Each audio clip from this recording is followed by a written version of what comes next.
amongst all the work you've done in policy drafting, advocacy, climate litigation, where did all of that start? Where all of this interest in working in climate and environment space really began? I never planned on getting into law. Yeah. I know it sounds cliche and Yeah, sounds yeah. like every other story you would hear, but I never intended on entering into law. But it was actually my elder sister, who is also now a solicitor in England and Wales. Okay. So she works there, and it was, watching her study law that made me, Mhm. decide, okay, you know what, this is what I want to do with my career. So I remember I was in ninth grade, 10th grade actually, when I was deciding whether I actually want to be a lawyer or not, or, should I pursue one of those traditional career paths as a doctor. So if I were not a lawyer, I would say I would definitely be either a doctor or an interior designer. Okay. So that is how I got into law. In terms of environmental justice and clinical work, I believe that started in my second year of law school. It was a mix of moments, actually. The first one being my internship, where I got the opportunity to learn about the functioning of the NGT. Another moment that led me towards clinical work was obviously the first case that we did. But then, it got me started thinking, how can I, increase my impact? Because to be very honest with you, one person alone can't do much, right? They can do a lot, but alone they can't do much when compared, right? So that's how I started Craig, which was again a student initiative, and seeing our work translate into meaningful impact, right? Real impact. And Craig was based out of law school. Was it a part of Yes, a law it, school it wasn't part of company? the law school. It was independent, right? Okay. And there were separate reasons for it. Why we decided on not linking it with the law school, but it was a separate, student initiative. We had help from professors there who acted as our advisory board and some lawyers as well. But yeah, it was majorly our student volunteers. So we saw that, our awareness campaigns and, all of the work that we did translated into real impact. Uh, Not only awareness campaigns, but also litigation support and all of this. That work changed my perspective. It showed me how public interest work isn't just an alternative career path, right? It's Hmm. central to what lawyers should be doing. So I think that is, those mix sort of movements is how I got into this. But I want to sort of take you through a little deeper here. So one is that I want to understand what really led you to say. I mean, because one is a lot of us actually intern in our first few years, and we often intern in nonprofit organizations and think tanks for the experience. Yeah, And I'm sure that would resonate with a lot of law students, at least the ones who have been able to go to a national law school or those law schools which are able to sort of give that internship support. yeah, But I'm sure not a lot of law students would contemplate, taking the next step beyond just interning and keeping that certificate and sort of moving it to, say, a trial court internship or a high yeah, court litigation internship. So what led you to sort of, really want to build that work as a whole through a center or not, you know? yeah. Fair enough. I think to answer that, I need to give you a little background, right? And this also binds with what sort of space clinical education has provided for me, and why I think personally clinical legal education in India should be given a lot of priority right now. So I think clinics give us a space to experiment, right? To fail, to learn, right? But most importantly, what they give us a space is of to act. Mm. So unlike conventional classes, these clinics help bridge a gap between theory and practice. Now, there was this line that Professor Ajay Pandey told me in law school. He was one of the founding faculty members of Jindal, and this stuck with me. He said, there is a gap that is present between our constitutional promises and the delivery of those promises. And us as law students, it is our job, because we've had that privilege to know law, right? It is our job to help bridge that gap. Now, there was very interesting exercise that I did. uh, that we all did actually as a part of that clinical course, that was of writing values. So at the end of every week, we were supposed to write a diary. And in that diary, we were supposed to write 5 values that we learned throughout the week, right? Or 5 values that we focused on. Back then, it seemed like, quite Yeah, sometimes. just another sort of submission to make. Yeah, yeah. Yeah, yeah. But now, as I moved forward, I realized that this was very important because it's about building those values, right? Once you have that value inside of yourself, no matter whatever career path you choose for yourself, you will come back again to contribute towards that value, right? And this is where I think, clinical legal educations and how law schools support clinics becomes important. Because if, let's say, today, if the clinics are able to build a value in terms of you, right? You're one single person, but in a class of 15, there are 15 students who then, regardless of whatever career they choose in their life, if they, every now and then they do one small act, right? If they conduct one legal literacy drive, each one of them, now isolated, these might seem like, tiny events, but when combined, these tiny events every now and there, here and there, they bring change together, right? Interesting. So what you're saying is, I think uh, the question for us, or sort of the takeaway for us here, would be to think of how do we, make access to justice as a value. How do we embed it into the curriculum and the process, right? So perhaps in your case, because you were able to, do this small introspection every week, and I'm sure in your case, you must have thought of access to justice and Yeah, all of these sort of themes, and sort of really led you to think and write on, and yeah, perhaps which is what that's what you sort of took out, and then that led you to sort of start with this work. But absolutely. Ujjwal, I think that that's interesting. But I would also want to know, at this stage, once you perhaps had that clarity that, look, you wanted to do something in this space, um, so how did this, conceptualization of a center come? Because this is where I think, you're sort of starting to move, as we call it in the change maker theory, just sort of taking the first step in actually, you've identified that interest in you as an, but Yeah. now you're sort of moving into the phase of problem identification, right? Mm. So how did you move into that phase, and what were the sort of factors that led to sort of, becoming the forces in your in your favor? Sure. I think again, uh, mixed set of moments, right? The majority of, you know, uh, identifying that value was inside of me, or that interest was inside of me, to actually going on to act about it was through my professors at law school. There was Okay. Professor Saathi Sharma, Professor Harsh Mased, Professor Aditi Singh, and then, faculty members at King's. There was King's Counsel Sue Willman, and then Afsane, and then Dr. Emily Barrett. All of these, what they did, and if I, go on to naming them, I think we will be out of our time. But many more of these professors, they played a part in terms of, inculcating these values inside of me and giving me that space to, Hmm. uh, by mentoring me, by giving me the real life exposure to cases and understanding how law actually responds to urgent, societal needs or legal aid issues. Once I had identified those and, I knew what can be done, right? I think from that and seeing things around myself, right? Going to sites, right? Doing things at the ground level, seeing how the situation is. I think it was again like a eureka moment where And all of this was a part of your curricular or yeah, co-curricular activities. Say yeah, your faculty was sort of supervising you, or at least nudging you and yes, mentoring you, saying that, yes, yes, maybe as a part of your project, go into the ground and see the data for yes, yourself. So as a all part those of our nudges. clinical courses, yes, Yes, and then of course the clinical courses, being taught in the right essence and spirit, sort of does absolutely, imbibe that value. Interesting, absolutely, interesting.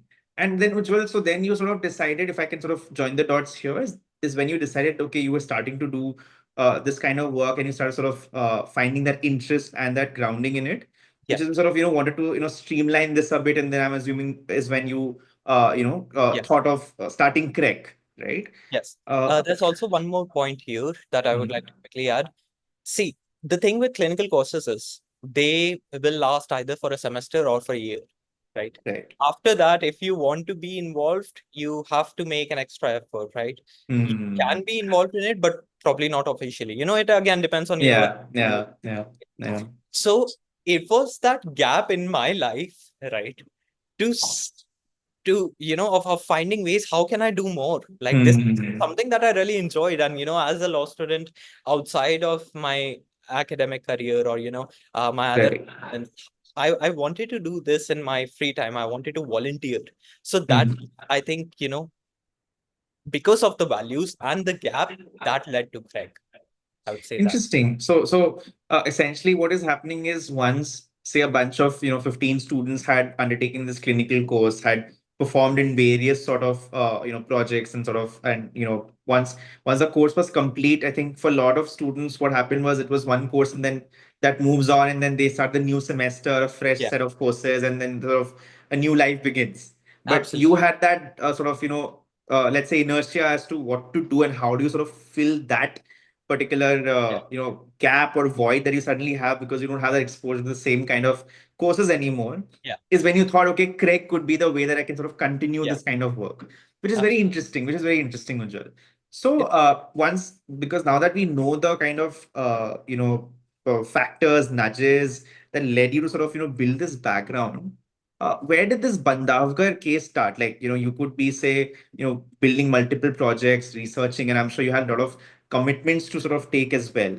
So, how yeah. did you sort of identify these unique problems and cases, given the lack of information that we have in these kind of issues anyway? Uh, One major source of identifying such issue, right? And I'm speaking of apart from, actually going on sites and seeing what the Mhm. ground reality is. Apart from that, right? Was newspapers. So about the Bandhavgarh elephant death case, this was a result of an article that I came across on the BBC. Right, BBC had covered this, that 10 elephants had died in Madhya Pradesh. And when you think of 10 elephants, to some it may be a small number, but for us, who actually know what sort of impact it can create, we tend to delve deeper into it. So Mhm. these elephants had actually migrated from Orissa to Chhattisgarh and then to MP. And there were only 40 elephants. So 10 dying and Mhm. 25% of the whole elephant population was wiped out, which Right. is a lot, right? So I think, one major aspect would be, as all of us have been taught throughout law schools and throughout whenever we were preparing for our law entrance exams, and that tip really, came in handy, was reading newspapers. So Right. yeah, Not a if lot of people actually did, I think, keep up with it. But yeah. yeah. Yes, I think it again comes down to, following the values that you've been taught. So I think one major way of finding about these issues is through So newspapers. in your case, you said that you sort of read this report, and Yeah, what do you do with it? I actually want to know the story behind what led you to take the next steps. Because say I, or let's say a lot of people may have come across that documentary. I'm sure with BBC's reach, good yeah, bunch of law students, even the ones who read newspapers and follow news, must have yeah. brushed it on their screen or sort of looked at it in some place or some in some form or the other. So what led you to really, take the next step in this particular case? Uh, I think again, I don't want you to tell me that I'm being repetitive, but I think it again comes down to the values that the clinics have inculcated in Okay. you, right? Because see, those values taught me that if I see an issue, if I see a gap that is present, I need to do something about it. I need to do Mm. something to fill it. And I'm actually very glad that has been a sentiment in a lot of the people who were in the clinical courses with me, right? So this isn't Right. just about me trying to solve problems. It's across the board, right? So yes, I think it's Interesting. about trying to put So everything. essentially, what you're saying is one, you had that grounding of the clinical courses and sort of, I think that spirit of inquiry became a part of your value system. Is why Absolutely. the moment you looked at a particular problem, you knew that you had to do something beyond just sort of reading it and probably at Yeah. best just academically theorizing it or just sort Yes. of keeping it to your knowledge repository. You want to sort Yes. of do something to sort of make that change, right? Yeah. And So what was it? Mhm. sorry. Another No, point just I want to yeah. quickly add to it. See, this value, it can't be, inculcated in you in just a day. Right. It's a long process. You have to be involved with the clinics. You have to actually go on sites to see what the condition is. Right. Hmm. It's only after, seeing the conditions and seeing that your work actually makes changes. I think Hmm. another important aspect of this is realizing or, uh, seeing law or your work bring change. I think that Okay. also reinforces the value Hmm. again, because then you don't think of law. I'm not trying to make any assumptions here or any inferences here. Your work, basically, you don't have to think that, okay, law, what, all of this public interest work, it doesn't end up anywhere, right? You have Right. to actually do work and see that, what Hmm. changes are being made.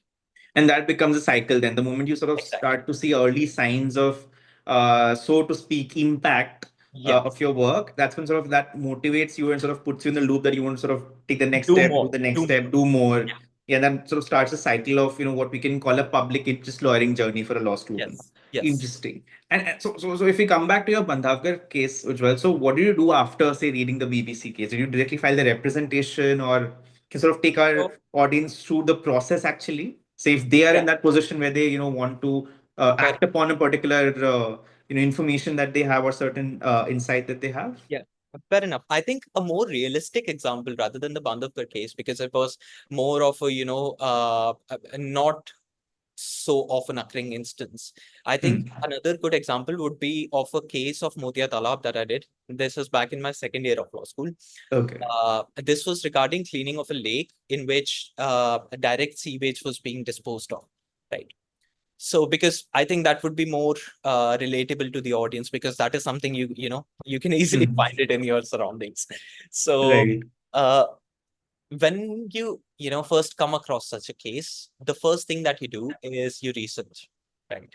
You see what the situation is, right? Who is responsible for doing what, right? What are the laws governing such an issue? Now, because of such advancements of AI, it has become even more easily available information, right? Who is responsible for doing what, right? Earlier, you used to go through a lot of government documents and, circulars, rules, regulations, but now it is more easy to find out, who is the direct person responsible. So you find out who is the responsible person, right? Then I think the next step would be to file a representation before the concerned person that, you know what, this is happening. You should do something about this because Can this you is not going. explain what is a representation to our audience, and also how do you file it? Like, as in, Yes, like, as if it's a part of your sure. training course, Yeah, filing a representation 101. right. In How do you in do it? simplest terms, a representation is basically a letter, uh, or as you would go to a doctor if you're facing any issue, and you would tell the doctor, okay, you know what, my stomach is aching from here, right? You would explain to them, or my head is hurting on this side. So, just like that, you would write a letter to the concerned authority. See, this is what the problem is. This is what is happening. And I think this shouldn't be happening. And there should Hmm. be done something about this, right? Yeah. Because, and then you explain the reasons why there should be something happening about it, right? If, let's say, you can find a Supreme Court ruling, like Hmm. in the case of Ratlam, right? Ratlam Municipal Corporation case, I believe, it was where it was held that we all have a right to, clean surroundings. Hmm. So, you find a ruling, uh, and then you put that ruling in there. Because of this ruling or this judgment, I think this shouldn't be happening. Can you do something Interesting. about it? Right. Right. And Right. give them some time as well. It's not like, you Hmm. tell them, all right, you know what, you need to come down here tomorrow and do this. Right. Give them some reasonable amount of time, like 3 weeks, 4 weeks time to do something Hmm. about it, and then Hmm. follow up, right? You Yeah. can either follow up with a representation or with an RTI, right? Hmm. If Right. still doesn't, things change, you can approach the state pollution control board, or the concerned authority, whoever is there, above them. Right. Right. If still something doesn't happen, which is unlikely, uh, you can directly go to the NGT. Yeah, that becomes like the litigation phase, which is generally a last resort of last once you've Yes, exhausted all kind of absolutely. remedies and sort of avenues you would otherwise Yes, have, right? So in absolutely. your case, did you go to NGT in this matter? You did. Yes, we did Right. go to NGT, and to be very frank, it took about 4, 5, 6 months, roughly, if I remember it correct, because it's been a while. Yeah. So it took about 6 months to be on the safer Right. side. And within 6 months, all of this lake was cleaned. There were proper boundaries set up next to it. The discharge that was coming directly, into it was stopped. And even till date, it is very clean, right? That's I I, mean, I feel kudos to you and your team, Thank you. and sort of I all feel very the happy people whenever, behind it. Right. uh, Yeah, even today people post stories around that lake. Oh, it's so I'm beautiful. sure. Yeah, it feels nice. And Ujjwal, I think one side of it that I think perhaps people don't know is I think you've also appeared as a law student, as a petitioner in person in some of Yeah, your petitions. So, I mean, how did that come? Because I was also sort of filing litigation when I was in my law school for enforcement of RT in yeah, SM. And I was very nervous. Like I was at a point where the kind of the senior counsel from whom I was seeking advice, he said that sort of don't worry beta, I'll sort of appear for you. And I sort of course drafted the matter, briefed him, and the same day morning he said, look, I want you to go and appear. So yeah, for me that decision came in like at 9:30, no, 9:45 is when I know I have to sort of mention the matter yeah. at say 10:30 when the chief court was sitting.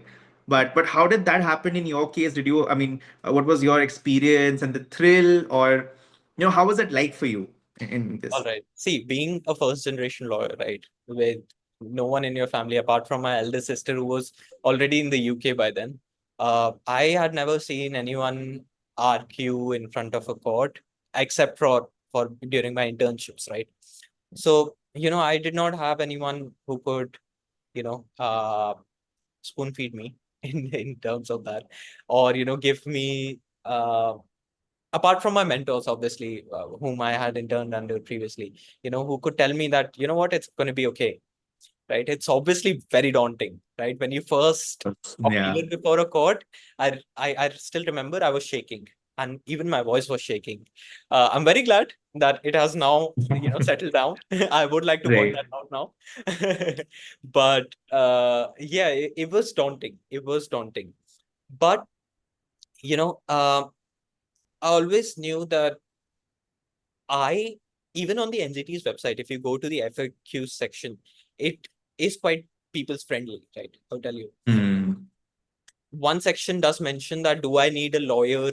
If I remember this correctly, one of the sections in the FAQ column, it mentions that, do I need a lawyer to argue before the NGT? And it says, no, you can appear in person for environmental cases if you have interest in it, right? Or something Hmm. like that.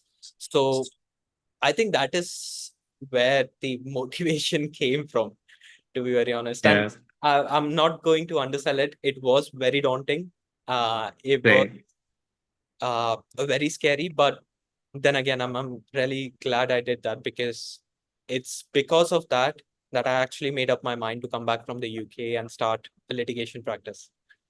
That's awesome. I think, I mean, that's very interesting because a lot of people, I mean, those at least my batchmates and my friends, colleagues in litigation now who sort of, are in this space, they tell me that they found their interest in, while watching seniors or say, arguing in moot Yeah, courts. And here we are seeing stories of people who have actually argued in law school and then saying that, look, this is what I want to do. I've done it for myself. I want to do it for more people. But that's very interesting, Ujjwal. thank But yeah, I think I would want to sort of take us slightly on certain larger questions of our, I mean, sort of mutual interest to us that you. Yeah, perhaps the audience would also want to, to hear from you on. One is that, Ujjwal, I mean, your entire journey, you've talked about clinical courses, clinical education, and from that family, the legal aid clinics as well. yeah, And right now, we are also at places where there are a lot of legal aid clinics who want to do different kinds of work, but they are limited by different factors, you know. So, Absolutely. say if I am a legal aid clinic convener, say I am in Bhopal right now. I am from a law school in Bhopal, and I'm currently heading my legal aid clinic, and I come to you that, Yeah. Ujjwal Bhaiya, like, how do I sort of really, get on to the work in the clinic and make this clinic very active and robust, and sort of fulfill its objectives? How do I do that? What's the stepwise plan, Ujjwal?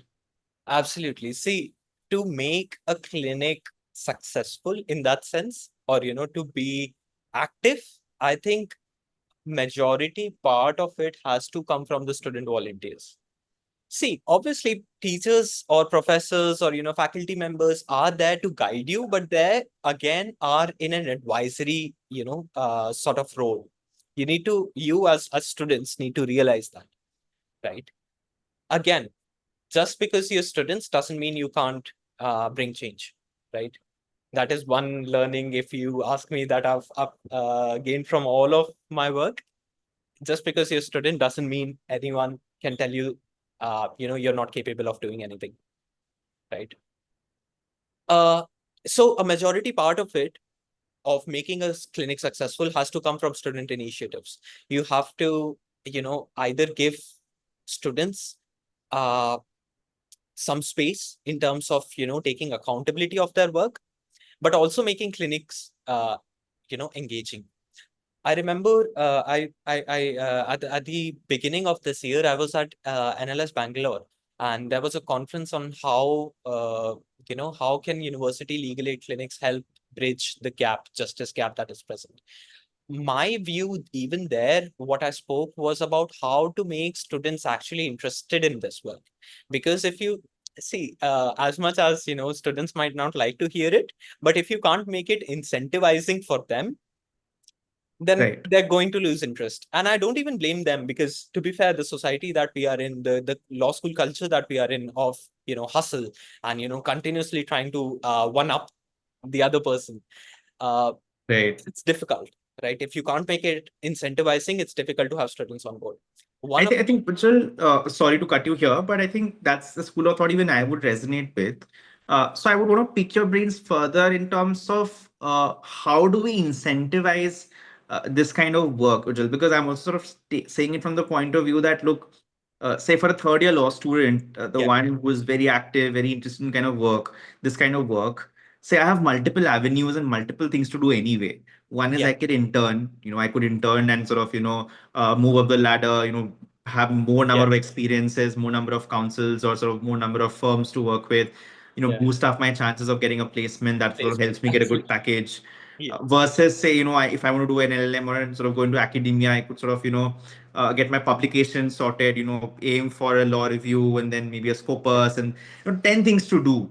Yeah. So within that, how does one, I would also agree with you that yes, we can't just leave legal aid clinic work to say that, look, if you find, I mean, the right kind of student will find interest and, do it. Like, you have Yeah. also created an environment where the right kind of people Absolutely. are doing that work, right? So how does that incentive sort of structure look like for you? Firstly, one of the best things a clinic could do would be to recognize student efforts, right?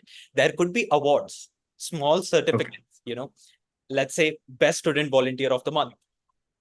Just to Hmm. give you a rough idea, Hmm. could Hmm. be, something even as small, or, best student, not only just for the conveyor, right? Or, the head of Right. the clinic, student head of the clinic, but for other volunteers as well. Because to be fair, they're, at times they are working Hmm. as hard as well.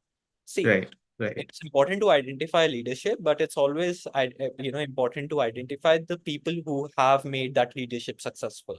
Right. Very So, bad. maybe you could have small awards, or, small recognitions for them. Best student volunteer, right?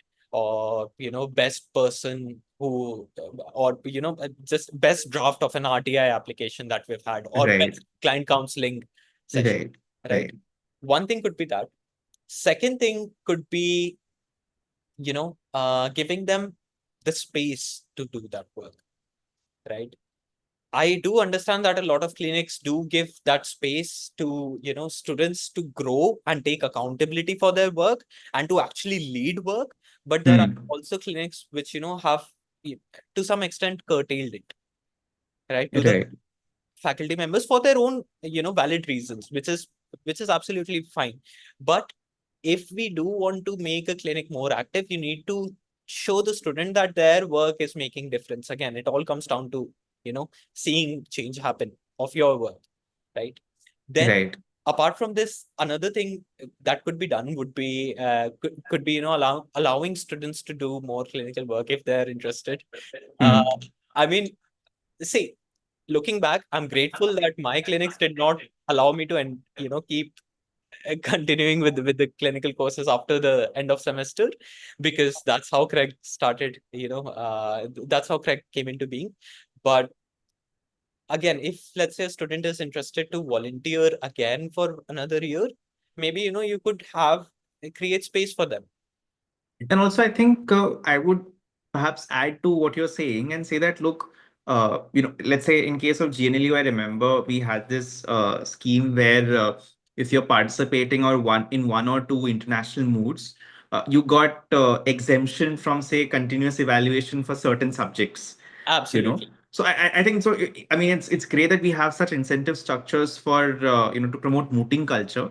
I think Yeah. I would say we would need similar kind of incentive structures for even legal aid clinics, and that could ab- differ from law school to law school. Say in GNU, if it Absolutely. has that precedence of having that kind of incentive in terms of exemptions from certain assignments. Say you make a draft for a legal aid clinic matter, and say in lieu of that you're given 20 marks, and you don't have to sort of Somewhere else. submit a Yeah. 20 mark assignment for, let's say, constitutional law or maybe Yeah. the drafting Yeah.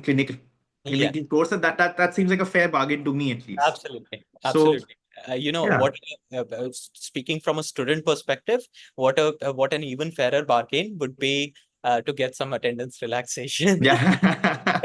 But I think, yeah. we I mean, all sort can of dream. we sort We of all live can to fight that every day. dream. But yeah, But that's interesting, Ujjwal. yeah, And also, I wanted to also bring to like this part of the conversation, in this conversation, then that one we have the Department of Justice's initiative, which is the Nyaya Bandhu program, which yeah, sort of has certain pro bono clubs in different law yeah, schools. That is one development I wanted to sort of get your 2 cents on. Two is I also wanted to sort of get some information or some insights from you on, say, a lot of these competitions that happen, which are, say, these RTI drafting competitions or PIL drafting competitions that different law schools organize. And there I've seen a lot of legal aid clinic members sort of go from different law schools and sort of compete, and then they have a first yeah. prize, second prize, third prize. That's How do we sort of look at these developments, and what's the next step for these two initiatives? So in terms of the Nyaya Bandhu program, right? I was, I had the opportunity to assist with that at Jindal, and at the end of the program, to my surprise, I was given the Nyaya Bandhu award, right? Which was, to be fair, looking back, no matter how big of a moot I had won in my law school or what competition I had, cracked, or what exam I had cracked, that is one achievement that I'm the most proud of. Uh, so, you know, I think that is very important. At Jindal, I remember Professor Harsh Mahaset and Professor Aditi Singh. They both led that, Nyaya Bandhu Award, and we as Craig also supported them in some of the initiatives. So, like, we collaborated with the Environmental Law Clinic at Jindal to, conduct legal literacy programs every here and there, and then participate in environmental law quizzes, like you said. So this, I think, is really important. So, like, how we have successfully created a culture around mooting, that all right, if you have won this moot, or if you have participated in Jessup, The Jessup, yeah, yeah. the Jessup, right? Oh my God, it's not even been so long, since I've left law school. Right. Still forgetting about the names. But if, let's say, you've participated in Jessup, you're seen as a god within the student community. Right? That's this aura that is created around you. So if we can create that around moot court competitions, which, to some extent, even though they are helpful and they are important, but in terms of legal aid, they're not doing much, right? But if we can create that, I'm sure we should create this among legal aid clinics. Because to be fair, Nyaya Bandhu scheme is just as big, right? So if Right. maybe, we can have competitions around India, right? Law schools around India could participate, or clinics around India could participate. Maybe we could have like a legal aid Olympics, where we have one team, one competition for art year round, Right. one quiz, one, Right. research competition. So that could be brilliant. In fact, I am trying to, bring this with my chambers. So right now, I am collaborating with universities across India, firstly trying to train the student volunteers there and give them the benefit of my learnings directly. So at King's we were given a lot of practical learning. So we were taught how to interview clients, right? And then we had to interview real life clients. So I'm trying to give that exposure to Indian students as well, because across India a lot of law schools can't provide those sort of resources, right, without their own fault, uh, as well. So maybe we can create that. At the same time, what I am trying to do now is, or if you talk, ask me about what my next goal is in terms of creating legal aid space in India, would be to have, maybe an all India level competition on how to draft an OECD complaint, right? Which is Mhm. for transnational remedies, right? Right. So Interesting. maybe, Interesting. have something like this. And I will sort of maybe add a point here and say that, look, while competitions do become a good incentive to sort of bring all these clinics together, what we also sort of need to imbibe between these kind of clinics is the element of collaboration, because that becomes very useful, because at different Resource points sharing. of time, certain clinics may not have the certain kind of bandwidth in terms of time or expertise Yeah, or exposure to deal with a particular client or a nature of work when that need arises. And having a good collaborative network does help sort of share that burden, and sort of get a better resource pool to solve that issue. absolutely. And I think that is what I would sort of look at. But yeah, Ujjwal, I think this was very interesting. Your insights were very helpful, and I Thank hope that our audience sort of is able to sort of get some value from this conversation we had. And in fact, you. on a personal anecdote level, I think I have been following your work when you sort of appeared in NGT. I think you were slightly 1 or 2 years senior to me when I was also back in law school. So it was great to sort of start looking at people who are doing similar work. And I think we hope that there are more and more people who sort of take up public interest lawyering in different kinds of areas and different spaces and different capacities, and we can sort Yeah, of build a movement from here. But thanks absolutely. a lot. Thanks a lot, Ujjwal. Thanks for your time. Thank you so much. I just have Yeah. one quick to add. I mean, Yeah. what you're doing at Saathi, I think it's quite powerful, right? I do believe what you're doing is quite powerful. Not just highlighting polished careers, right? Highlighting messy ones like mine. It's a reminder that meaningful work sometimes can happen along the way, that your journey. Right. I'm Right. grateful to be here and to have had that space to reflect upon my journey. Even in so many ways, I'm still evolving. And to be fair, uh, I do hope, no matter how many imperfections this episode might have had, I do hope that even if a minute of it is useful to those who are listening, I would be very happy. Thanks, Ujjwal. All right, thank you.